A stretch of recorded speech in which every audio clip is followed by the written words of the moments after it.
A shocking confrontation in broad daylight? A woman hurls a racial slur at a man. Go back to Africa. What happens next will leave you speechless.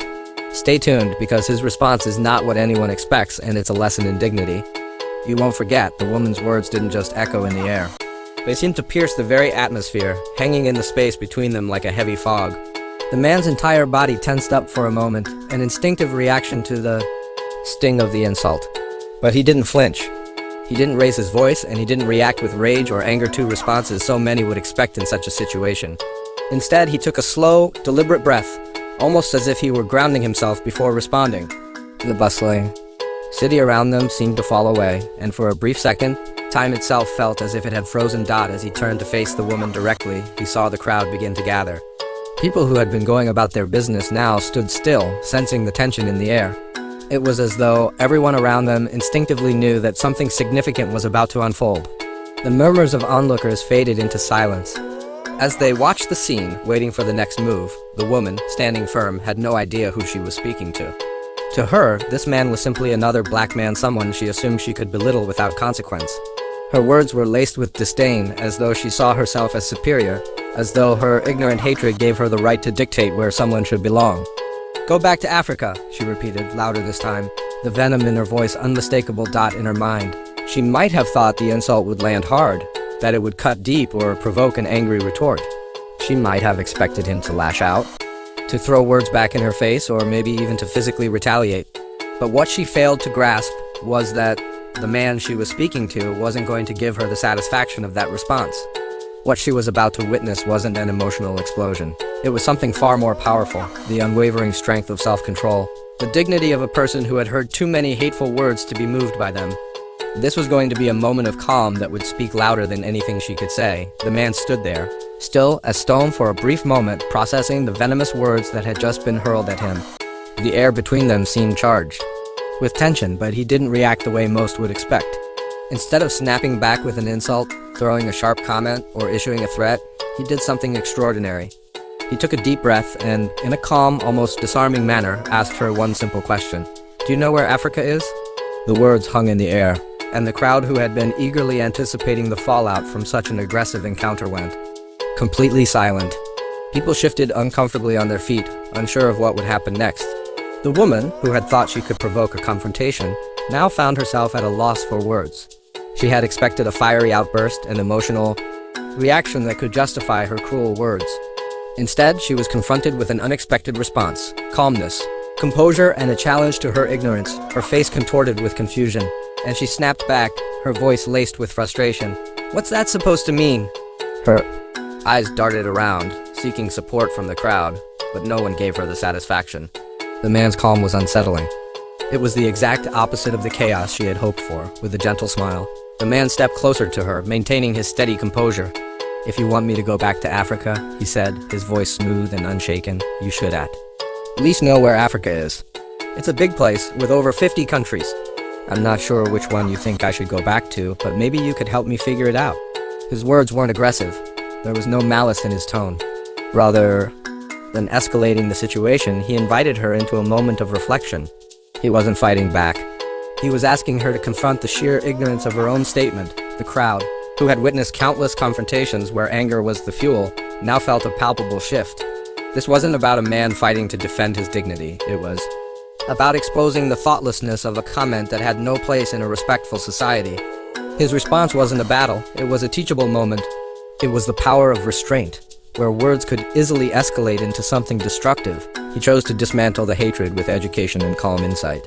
The woman, now visibly unsettled, stood speechless. She had no comeback. She hadn't expected this kind of response. The power of the man's restraint, the way he chose not to match her aggression but instead challenge her ignorance, left her floundering. The crowd, now fully aware of what had just occurred, silently recognized the man's strength, his refusal to be baited, his ability to turn a moment of hate into one of self-reflection, and most importantly, his display of dignity in the face of racism. As the man's calm words settled in the air, the woman's face turned an angry shade of bright red. She had expected an outburst, perhaps even violence, but what she got instead was a thoughtful, measured response that caught her completely off guard. For the first time, she was faced with someone who wasn't reacting to her slurs with outrage or anger. The silence around her grew heavier as she tried to make sense of the situation. "What do you mean, where Africa is?" She stammered, clearly taken aback and now visibly flustered. She hadn't anticipated that her words would spark such a response. Her entire worldview, at least in this moment, had been shaken. The idea that the man wasn't just accepting her insult but actually questioning it made her feel exposed, like she was the one on trial. The man's voice remained calm, yet each word was sharp with purpose. "Do you think that all black people are from the same place? Do you think we all come from one country, one culture?" His tone was gentle, but his words were incisive. "Do you even know where Africa is on a map?" With each question, the woman's foundation crumbled a little more. She had thought of Africa as a singular entity, a vague, distant place, but now she was forced to reckon with the complexity of a whole continent. The woman had never been challenged to think about the vast diversity of Africa's many countries, cultures, and peoples. The man's questions weren't an accusation. They were an invitation to reflect on the ignorance that had led her to make such a sweeping, hurtful statement. By this point, the crowd's curiosity had shifted from passive observation to active engagement. People started to nod, some even exchanging glances of understanding. What they were witnessing wasn't just an exchange about race. It was an exposure of ignorance, of how often people make assumptions about others without knowing anything about their backgrounds. The more the man spoke, the clearer it became that the woman's insult wasn't rooted in any real knowledge. It was built on stereotypes, misconceptions, and lazy thinking that had never been challenged. The woman, now thoroughly flustered, began to mumble, "I didn't mean it like that. Her words came out in a rush, but they were empty. She wasn't just apologizing for the insult, she was trying to cover up her ignorance, but it was too late. The cracks in her argument were too obvious now, and the power dynamics had shifted. The crowd was no longer on her side. Her attempt to backtrack fell flat. The man's response had thrown her off balance, leaving her unable to justify or explain her words. The crowd, now fully engaged, saw through the superficial nature of her comments. They realized that this wasn't just an issue of racism, it was a reflection of the prejudices people often carry without ever being forced to confront them. The woman had expected to dominate the exchange with a simplistic insult, but instead, she found herself disarmed by a man who refused to play into the hostility. His response had shifted the narrative, making it clear that her ignorance was the real issue, and the crowd was beginning to see her for what she truly was, someone who had no understanding of what she was talking about, but who, for a moment, had the audacity to speak as though she knew everything. At that moment, the woman's growing realization became palpable. She was no longer confident in her position. Instead, she was floundering, trying to backtrack and save face, but the damage was done. The man had used his calm and intellect to turn the tables, and the crowd, which had once been uncertain, was now on his side. The woman's attack had been dismantled by the very thing she had hoped to provoke, a response grounded in understanding, patience, and self-respect. As the woman continued to stumble over her words, clearly struggling to backpedal from her initial ignorant remark, the man, in an unhurried yet deliberate manner, took a final step back and addressed the gathering crowd. His demeanor remained steady, unshaken by her attempts to deflect. As he realized that this moment was bigger than just the exchange between him and the woman, it was a moment for everyone to learn from. "Here's the thing," he began, his voice rising just enough for everyone to hear clearly. The crowd fell silent, hanging on his every word. "I wasn't born in Africa, but even if I had been, it wouldn't change who I am, or the value I bring to the world. Racism like this is based on one thing: ignorance. And until we confront that ignorance, it will continue to divide us." His words resonated deeply with the crowd, as they were not just a defense of himself, but a broader statement about the power of ignorance and the dangers it posed to society. The man's message wasn't filled with anger or resentment. Instead, it was an invitation to introspection. His calmness contrasted sharply with the woman's earlier venom, and his ability to stay composed under pressure made his words all the more impactful. As the man finished speaking, the woman, now visibly shaking and defeated, glanced around. Her face flushed with embarrassment as she realized that the crowd was no longer on her side. They had heard his words, seen his composure, and recognized the truth in his message. Her own words, laced with hatred and ignorance, were now utterly hollow in comparison to the thoughtful, intelligent response she had just received. With nothing left to say, the woman muttered something under her breath, perhaps an apology, but it was too late.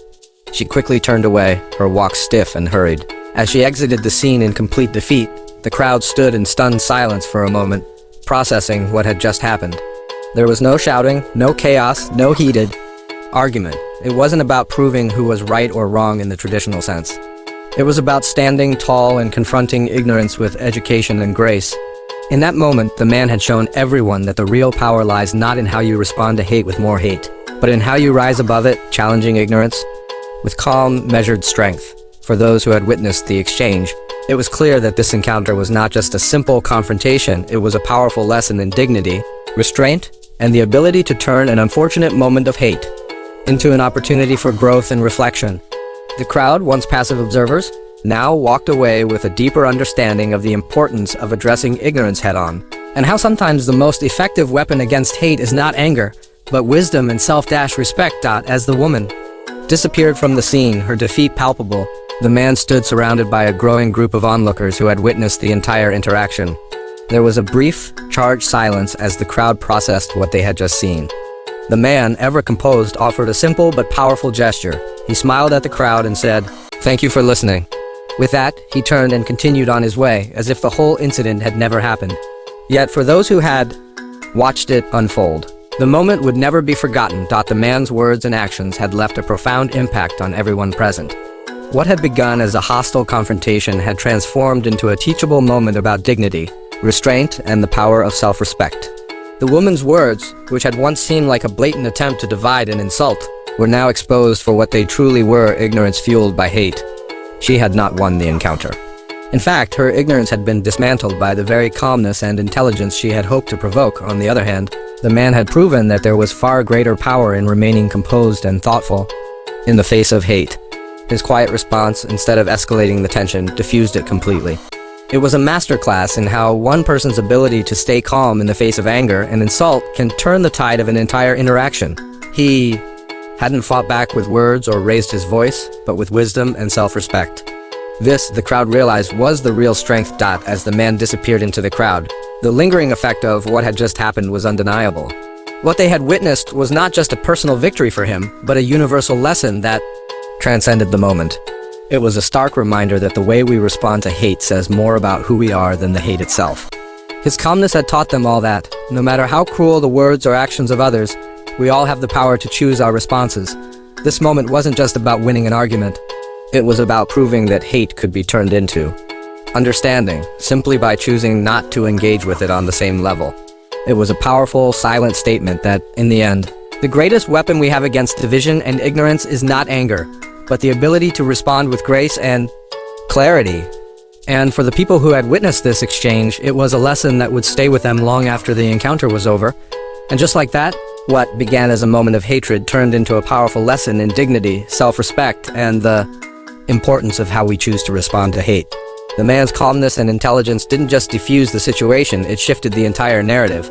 He showed us all that the real strength lies not in matching hate with more hate, but in responding with understanding and grace.